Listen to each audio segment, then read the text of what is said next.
Hello students, I welcome you all to our first discussion about our subject Mathematics in Modern World, and this is all about the nature of mathematics. But before we start, I hope so nagbasa na kayo ng librong pinapabasa ko because this discussion is just a supplement to your readings.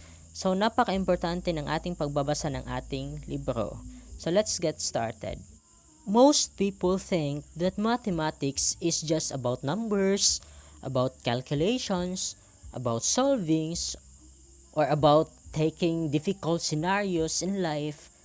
Kaya madalas naging thinking na lahat na kapag nakarinig ng word na mathematics, automatic pumapasok sa isipan ay napakahirap na subject.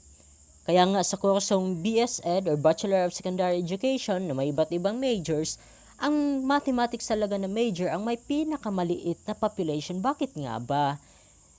Because maybe they think that mathematics ay ganun, parang napakahirap or isang subject na magbibigay lang ng frustration sa bawat estudyante.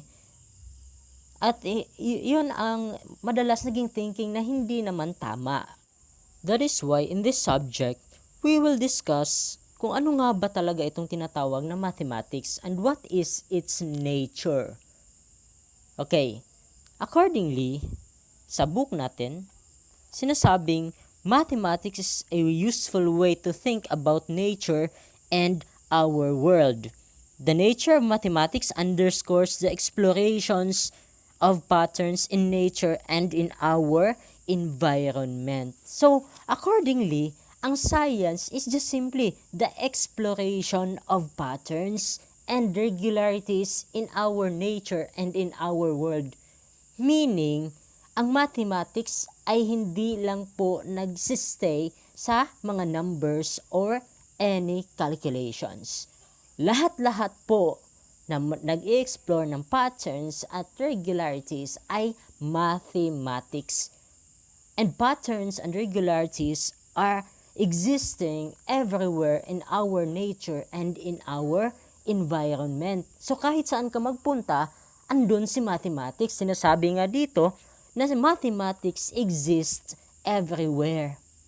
Dahil kahit saan kang lupalop, makikita mo ay patterns at mga regularities. Okay, pansinin mo sa buhay natin. Madalas sa mga pangyayari sa buhay ay paulit-ulit. Halimbawa na lang yung paglalakad. Okay, pansinin mo yung paglalakad mo. Usually, kapag naglalakad ka, halimbawa, ganito lang yung pattern. Kaliwa, kanan, kaliwa, kanan, kaliwa, kanan. Paulit-ulit lang. Halimbawa, pag nagsisipilyo ka, same pa rin. Kaliwa, kanan pa rin yung patterns. Halimbawa na lang yung days of the week. Monday, Tuesday, Wednesday, Thursday, Friday, Saturday, Sunday, balik na naman ulit. Monday, Tuesday, Wednesday, Thursday, Friday, Saturday, Sunday. Di pa ulit-ulit lang kahit nga yung mga months ng ating year. January, February, March, April, May, June, July, August, September, October, November, December. At balik na ulit. Okay, kung pansinin nyo, paulit-ulit yung nangyayari sa ating buhay. Kung pupunta ka kahit saan, makikita mo ay mga patterns. Kaya, kung gusto mong umiwas sa mathematics, hindi po madali yon. Kasi mathematics exists everywhere. Kahit sa pagsasalita mo, kahit sa simpleng movement ng katawan mo, yan ay mathematics. So again, sinasabing ang mathematics underscores the explorations of patterns and regularities in our world and in our environment. Okay, so, especially, dahil estudyante pa tayo, please naman, stop the thinking na ang mathematics is about lang numbers at calculations kasi ma-frustrate kayo niyan. Madalas mahihirapan tayo na kahit hindi natin alam.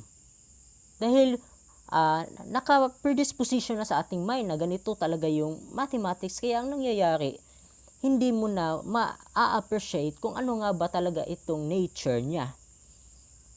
Okay. Accordingly, patterns and counting are correlative, meaning you cannot count without having patterns and vice versa. And according to Collins, Regularity is the fact that the same thing always happens in the same circumstances, while pattern is a discernible regularity in the world or in man-made design. According to Ian Stewart, we live in a universe full of patterns. Kaya, kahit saan ka magpunta dito sa mundo or sa buong universe, makikita mo ay patterns and regularities. And mathematics explores that patterns and regularities. That is why we can see and we will always be dealing with mathematics as long as we live our life. Kasi ito na yung sinasabing mathematics is life. Kasi yung mathematics, again, can be seen or can be observed anywhere in this world. Okay? So, sa pag-uusap natin ng about patterns, of course, meron rin tayong tinatawag na mga patterns in nature. And we can directly observe this one sa ating environment. Okay? Punta tayo sa mga patterns that exist in nature. Dito tayo sa ating mga patterns in nature. First pattern is itong tinatawag na symmetry. Ano ba itong symmetry? Symmetry is an agreement in dimension, due proportion, and arrangement.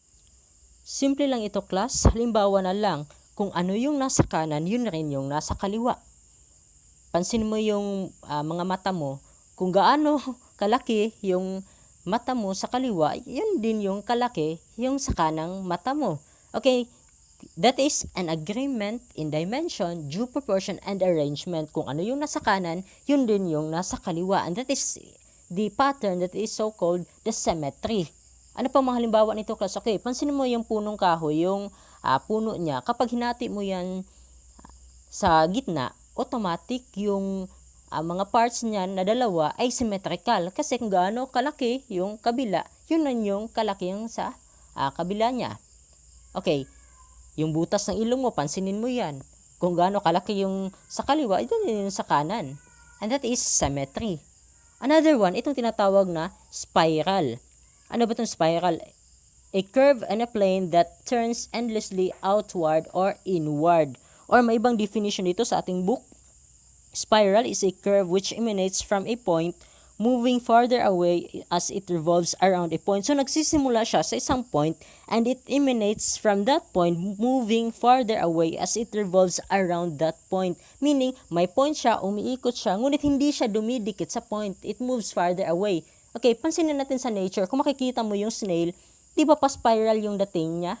Kasi nagsistart siya sa isang point at umiikot yung pattern niya. Kaso nga lang, hindi siya dumidikit sa point and that is spiral. Ano pa itong mga example ng spiral?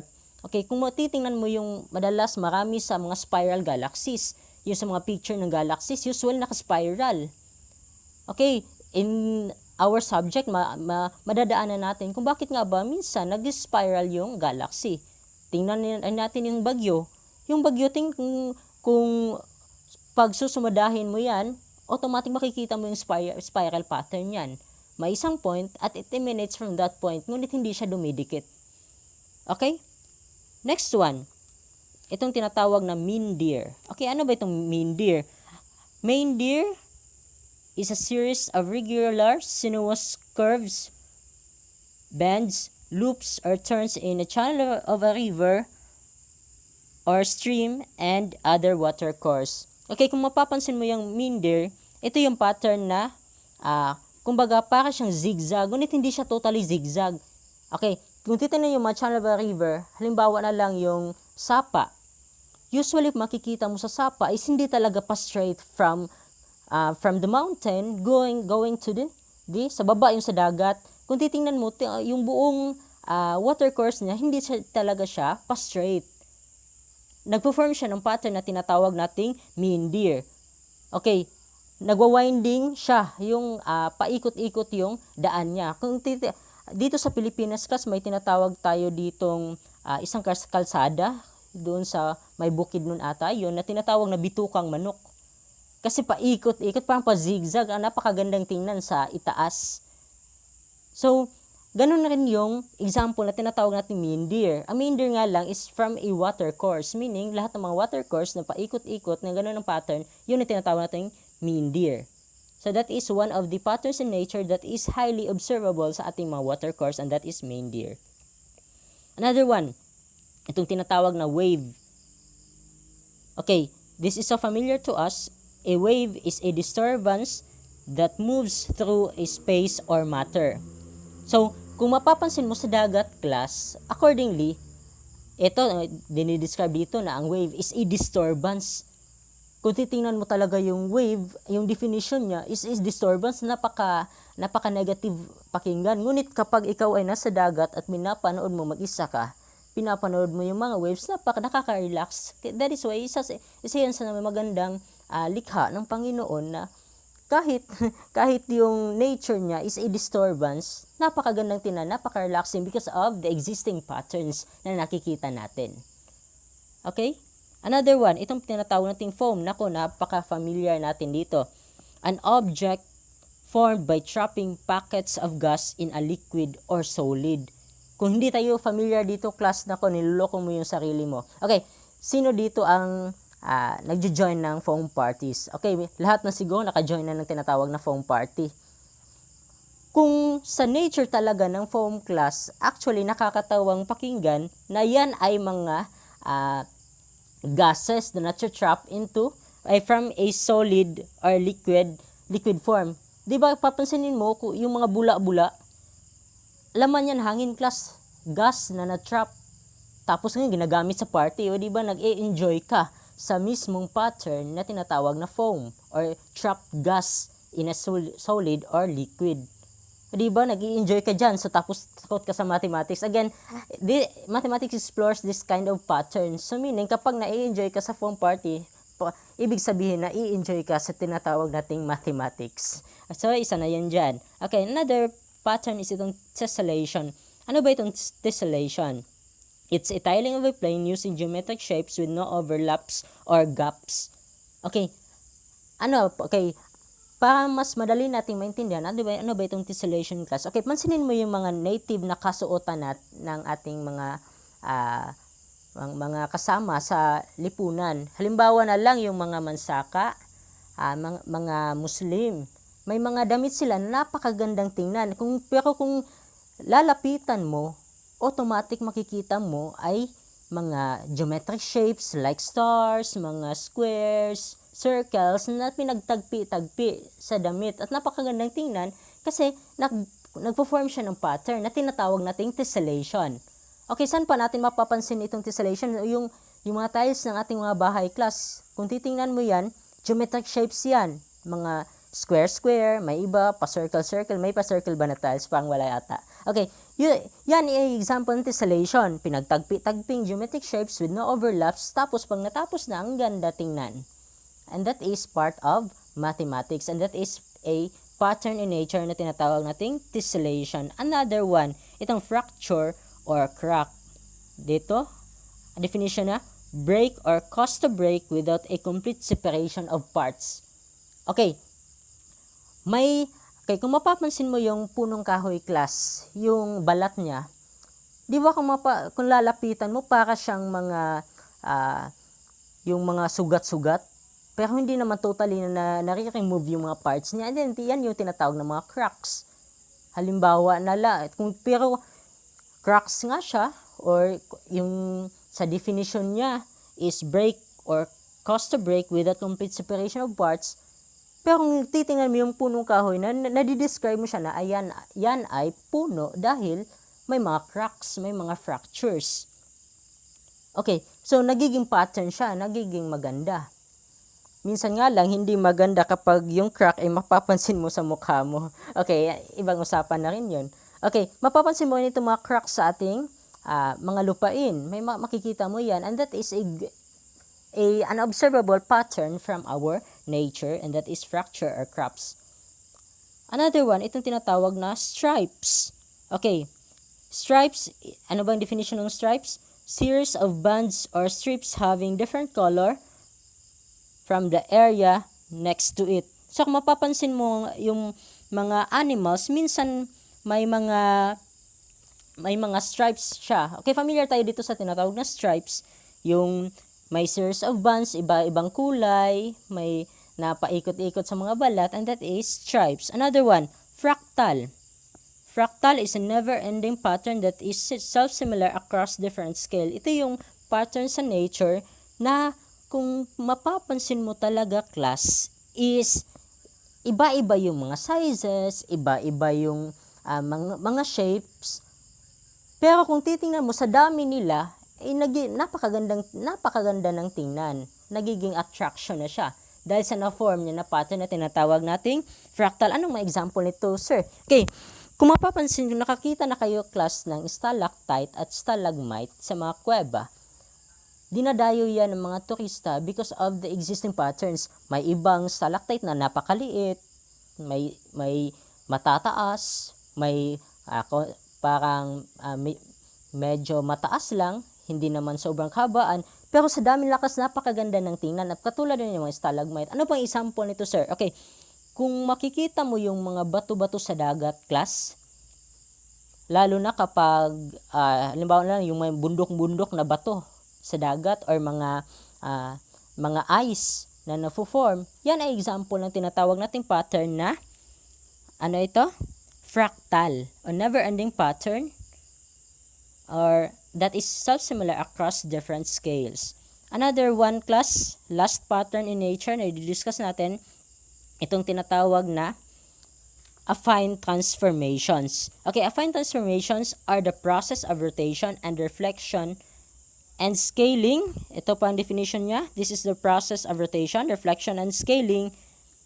Many plant forms utilize this process to generate their structures. Okay, example nito, class, is yung broccoli. Kung nakakita na kayo ng broccoli, class, may rotation siya, paikot-ikot katulad ng sa spiral kanina. Ngunit may reflection at may scaling pa. That is why hindi siya totally nagpo-form ng spiral kasi nagre-reflect yung pattern na binubuo niya. Kaya siya may paikot, may mga scales, may mga tusok-tusok minsan, and that is an example of tinatawag nating pattern in nature na affine transformations. Okay? Okay, so much for patterns in nature. So dito tayo ngayon sa importance of mathematics in life. Kaya tayo nag-aaral ng mathematics dahil, again, balikan natin, ang mathematics is hindi about calculations lang. Hindi about solvings, at lalong hindi about mahihirap na mga bagay. Okay, some importance of mathematics in life. Okay, sa book natin, napakaraming importance niyan. Dito, magdidiscuss lang tayo ng iilan. Okay, dito tayo, importance of mathematics in life.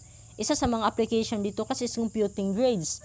Ngayon, kung kayo ay estudyante tapos hindi nyo pala alam paano mag-compute ng grado, so kung ibabagsak ko kayo kahit pumapasok kayo, hindi kayo makakareklamo kasi kapag binigyan ka ng grading system, hindi mo naman kaya i-solve. So kahit ganyan ang mga basic class, and that is already an application of mathematics. Okay? Another one, itong calculating bills. Of course, class, sa mga bahay-bahay natin, napakarami tinatawag na bills like electric bill, water bill. So minsan, kahit ganyan, dapat alam nyo paano mag-solve. Kung ilang kilowatt na yung nakain ng kuryente nyo, tapos magkano ba yung kada kilowatt hour.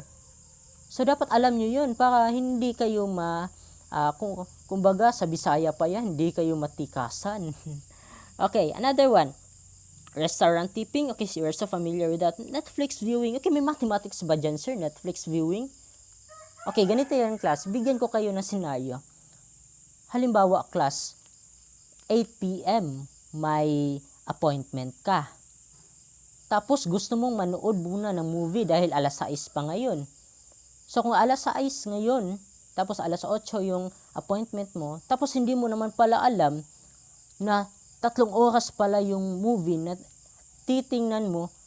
Ngayon, pag nanood ka na ng movie na 3 hours, nako, hindi ka na aabot sa appointment mo dahil 2 hours na lang, may appointment ka na. Tapos nakalimutan mo, nako, delikado yung pangyayaring yun. Kaya minsan, kahit pag-manage mo ng time sa pag-watch ng mga movies is already a part of mathematics. Kahit yung management lang ng konting time na yan, that is already mathematics. Kaya wag na kayong magalit sa mathematics. Sabi niya, I love mathematics because mathematics is everywhere in our life. Okay, another one, itong doing exercises. May mathematics ba dyan, sir? Napakarami class. Okay, subukan mong sumayaw nang hindi nagka-count. Di ba usually kapag sumasayaw ka, magka-count ka, 1, 2, 3, 4, 5, 6, 7, 8, 8, 7, 6, 5, 4, 3, 2, 1. Di ba may counting? At yung counting na yan ang nagpa-perfect ng mga sayaw natin. Kapag nag-i-exercise ka, nagka-count ka talaga para maging perfect yung nagdatingan ng ating mga sayaw. Kasi pag sinubukan mo sumayaw ng walang counting, usually, hindi talaga maganda kalalabasan yan. Another one, surfing the internet. Ito kasi class, yung pinagmulan talaga ng computers is about mathematics. Balikan mo yung calculator na tinatawag nating abacus. From that on, ganyan, ginagamit natin yung internet na. That is already a part of mathematical inventions na ngayon ay napakagandang upgrades. Kahit may pandemic, nagkakaroon tayo ng klase through distance learning, having these online classes. Okay, that is just some of the importance of mathematics in life, at napakarami pa niyan. Okay, so basa sa ating libro. Another one, itong roles of mathematics in some disciplines. Okay, may role ba talaga si mathematics sa lahat ng disciplines, class? Sir, gusto kong mag-English major para walang mathematics. Nako, class. Kahit saan si mathematics, class, makikita mo talaga. Okay, punta ka naman sa values education, maraming math doon, class. Ano ba tayo yung tinatawag nating mathematics? Kaya, eto, sa simula pa lang, dinidescribe na si mathematics can be observed everywhere. Okay? Dito tayo, class, magsisimula tayo sa agriculture. Sir, mag-BSAB ako or Bachelor of Science in Agricultural Business kasi walang math doon. Nako, class, napakalaking pagkakamali ng ginagawa mo. Okay, ganito, class, kapag ikaw ay manager ng isang farm, kapag wala kang alam sa kahit konting mathematics, sabihin na natin about area, kahit yan lang mismo na idea, possible magbabankrupt talaga yung farm mo. For example, class, bibigyan ka, halimbawa nag-apply ka sa isang sagingan or farm ng mga saging na ikaw yung ginawang manager, tapos ikaw yung agriculturist. Naku, class, binigyan ka ng 5 hectares na lupain. Tapos sinabing magtatanim na kayo ngayon. Tapos hindi mo alam paano mag-solve kung ilan ba yung dapat bibilhin mong siblings ng saging. Ngayon, class, yung budget, tamang-tama lang dapat. Pero ngayon, hindi mo alam paano mag-budget sa ganyan kalaking lupain. Kaya nga sa mathematics class, may tinatawag tayong solving about area. Kasi malalaman mo, ilan dapat yung itatanim mo sa ganyan kalaking area. Okay, another one, class, kapag ikaw ay manager, tapos napakabait mo sa mga trabahante mo. Kuha ng mga trabahante kahit hindi pa naman nabuboom yung buong farm mo. So, possible magbabankrupt yung buong farm. Kasi baka maubusan, baka yung sweldo dapat is nasa 300 pesos lang. Ginawa mo 600 kasi maawain ka. Sa sobrang ka maawain mo, hindi ka na gumagamit ng proper mathematics para mag-maintain yung daloy ng ating farm. So, mangyayari dyan, bankrupt. So, napaka-importante ng mathematics, especially sa ating agriculture. Pangalawa, class, computer programming. Ito, class, again, diniscuss ko na kanina na pinagmulan ng mga computers ay itong mathematics. Kaya ngayon, class, madalas kapag ikaw ay programmer, wala kang logic. Kasi ang logic, class, at yung mathematics ay, kumbaga, partner yan sila, class. Okay? Another one, itong arts. Kung pumupunta lang kayo sa mga fine arts, hindi mo, tapos dahil pumunta ka doon dahil hindi mo gusto yung mathematics, nako, isang pagkakamali rin yung class. Kaya nga kanina pa lang, pinag-uusapan na natin yung mga patterns kasi napaka-applicable ng mga patterns, especially itong symmetry, yung tessellations, sa fine arts or sa mga artworks. Kaya gumaganda yung mga arts natin because of mathematical patterns. Okay, another one, music. Nako, class, yung music is, or ang physics ng music or yung mathematics ng music, class, is na mahirap. Yun yung isa sa pinakamahirap na madalas isolve kapag may transitions na ng mga chords or ng mga nota.